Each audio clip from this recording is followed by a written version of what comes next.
quão inescrutáveis são os seus caminhos, insondáveis os seus pensamentos. Quem primeiro lhe deu para que possa cobrar alguma coisa? Uau! E Paulo conclui dizendo, porque dele, por ele e para ele são todas as coisas. Precisamos todos reconhecer, irmão, que toda sabedoria, toda exímia sabedoria, toda profundidade de toda riqueza está nele.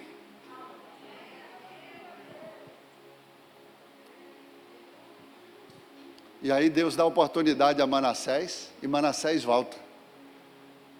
Ele se lembra do seu pai Ezequias, dos feitos, dos ensinamentos, das instruções. Eu queria chamar a atenção aqui, irmãos. Minha palavra vai ser rápida e curta, mas quem está gostando, diga amém. Aí ele se lembrou. E aí Deus usou a misericórdia. Deus o trouxe de volta. E ele terminou o seu reino. Ele voltou a reinar e terminou o seu reino em paz com Deus. Porque o arrependimento com perdão genuíno, irmãos, traz, zera as contas do passado, as nossas dívidas, né? Diz que quando nós pedimos perdão a Deus, nós nos arrependemos e pedimos perdão a Deus, Deus zera as contas do passado. Engraçado que nós não fomos chamados para julgar, para sermos juízes, mas nós julgamos as pessoas, né? Infelizmente nós temos uma tendência de julgar as pessoas. Quem é que nos julga aqui? Levanta a mão. Pode levantar com toda sinceridade. Quem é que não julga as pessoas aqui? Levanta a mão. Isso é do homem. Isso é da terra. Mas somente Deus pode julgar o homem. Deus não te chamou para você ser juiz. E por que você julga o servo alheio? Você por acaso conhece o coração da pessoa? Você sabe o que se passa no coração? As razões pela qual ela está manifestando atitudes daquela natureza? Você sabe a vida dela, você conhece os pensamentos dela? Então Deus nos diz assim, olha, então não julgue, ore por ela. Simplesmente abençoe a vida dela. Você sabe por que a Bíblia diz que quando um pecador se arrepende, provoca alegria nos céus? E os céus querem se encontrar com a terra, né?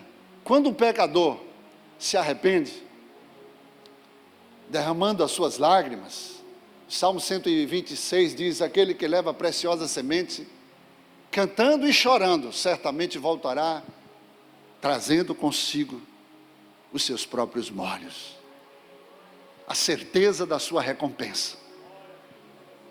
Então muitas vezes você chora, né?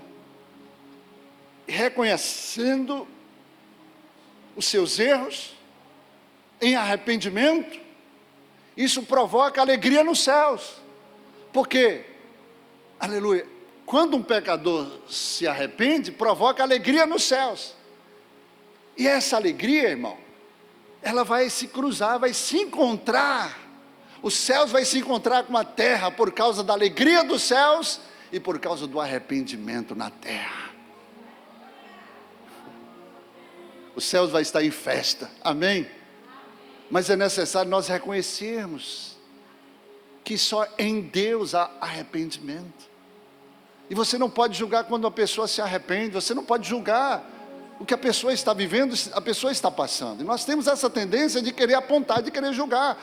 Mas a Bíblia está dizendo que você tem que viver um evangelho não de janela. O evangelho não é para ser vivido de janela, onde você se coloca na janela para ficar vendo, para ficar criticando, para ficar julgando a vida de quem passa.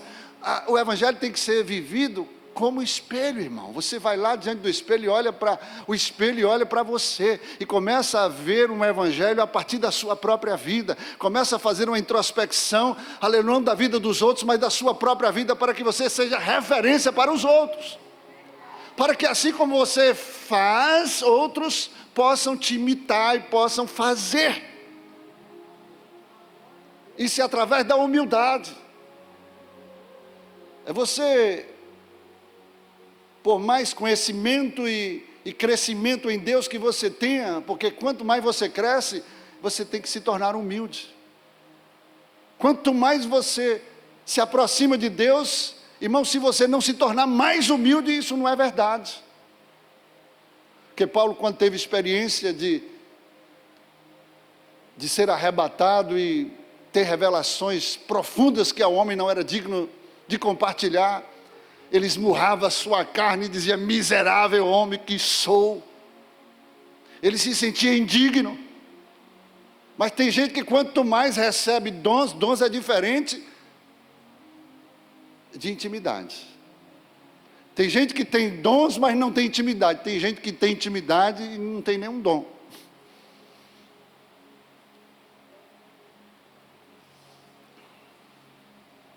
Amém, queridos? Então, quanto mais você tem intimidade com Deus, mais você se parece com Jesus. Mais humilde, como Ele mesmo deixou o exemplo. Pois eu vos dei o exemplo, para assim como eu fiz, façai também uns aos outros. E muitas vezes a gente quer fazer, não diante das pessoas, a gente quer fazer diante de Deus. Não, irmão. Evangelho é vivido diante das pessoas, porque o reino de Deus não está fora das pessoas. A Bíblia diz que o reino de Deus está dentro das pessoas, e você tem que se relacionar com as pessoas, você tem que manifestar diante das pessoas. Você quer ser cheio de Deus? Então, viva isso diante das pessoas. Não é diante de Deus, é diante das pessoas. Porque Jesus disse: olha, quando me visitastes, quando me cobristes, quando me destes de comer, quando me amparastes. E depois vai dizer: mas quando foi isso, Jesus? Que eu te amparei com um alimento, com um cobertor, visitei na prisão. Quando foi que eu te assisti? Quando tu fizestes a um dos meus pequeninos, a mim me fizeste. O reino de Deus é isso, irmão. O reino não é físico, que você vê de uma forma sobrenatural que virá fisicamente. Não, o reino você vê quando você tem um entendimento de Deus e começa a viver isso dentro de você. É um reino invisível, porque as coisas de Deus são invisíveis. E fé é você acreditar no invisível, ou no impossível. É você entender que mesmo sem você ver, mesmo sem você entender, mas mesmo assim, porque você conhece um pouco de Deus, você acredita.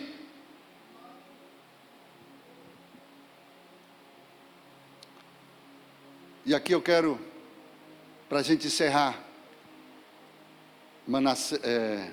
Manassés voltou e, por causa da misericórdia de Deus, e viveu os seus últimos dias em paz. Assim como Nabucodonosor teve a oportunidade, então ele glorificou a Deus. Ele terminou no capítulo 4 dizendo: agora eu, Nabucodonosor, louvo, exalto e glorifico ao Rei dos céus, porque todas as suas obras são verdade e os seus caminhos são justiças.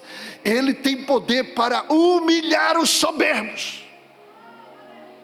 Tem muita gente soberba dentro da igreja, tem muito pastor soberbo, tem muito cantor soberbo, tem muito evangelista, muito obreiro soberbo, tem muita gente dentro da igreja soberbo. E Deus quer mostrar através dos grandes que eles precisaram ser humilhados, que eles precisaram descer e reconhecer que somente Deus, aleluia, tem o poder de colocar, mas também tem o poder de tirar e de fazer e trazer o destino final sobre a nossa vida. Agora, irmãos, capítulo 5 continua.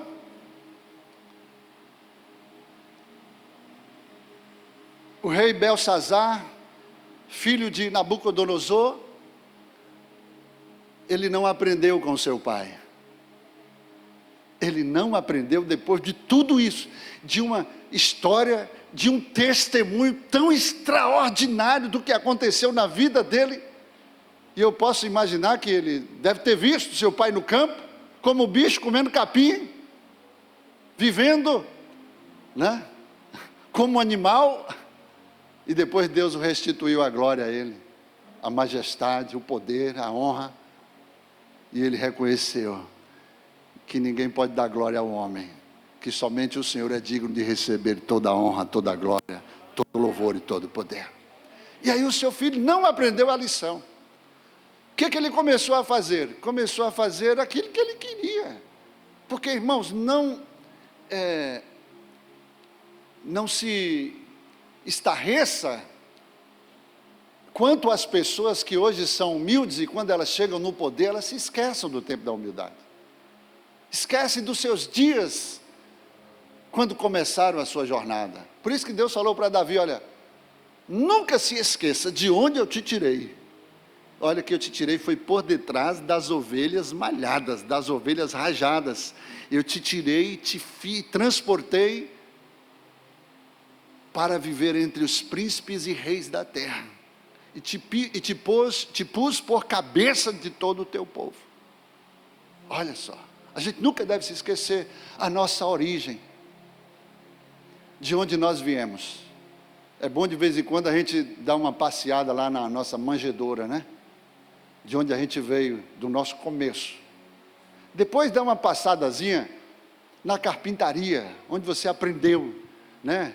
Pegar o serrote, fazer um trabalho grosseiro ali, um trabalho de treinamento, para depois, quando você chegou lá no Jordão, chegou lá na Galileia, e viveu os tempos de milagres extraordinários de Deus, a gente precisa aprender isso, né? Aprender a conviver com pessoas, irmãos. Quando eu me converti, Deus me fez começar a minha jornada vivendo com uns irmãozinhos tão simples, tão humildes. Eu chegava assim, todo de branco, né? Vinha lá do consultório odontológico e ia para o culto do jeito que eu estava. Todo tempo vazio que eu tinha, eu saía e ia para lá, e sentava no meio dos irmãozinhos, e era cada glória a Deus estrondoso no meu ouvido, e eu falei, misericórdia, Jesus. Era uns aleluia, lembra da irmã aleluia?